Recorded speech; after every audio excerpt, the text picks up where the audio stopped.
শুনেছি নাকি এই পাহাড়ে বাবা বসে, দেখি মনে দুঃখ কোনো জানায়। বাবা প্রণাম। বল বৎস, ওঠ। কি চাই তোর? আমার দরবারে যে আসে আমি কারোর খালি হাতে ফেরাই নে। বল তোর কি চাই, মনের আশা। বাবা আমি খুব গরিব, আমি বহুত অসহায়, তুমি আমাকে কিছু সম্পত্তি দান করো। তবে বল, একটা শর্ত আছে, আমি তোকে সম্পদ দান করতে পারি, শর্তটা মানতে পারবি? তবে তোর যা দেবো তোর পাড়া প্রতিবেশীর তার ডবল পাবে।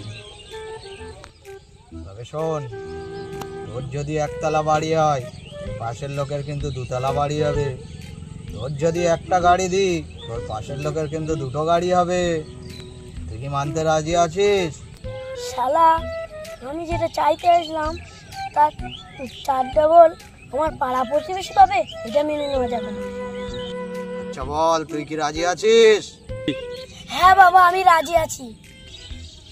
বাবা, আমার যদি একটা চোখ কানা হয়ে যায়, পাড়া প্রতিবেশীর দুটো চোখ কানা হয়ে যাবে?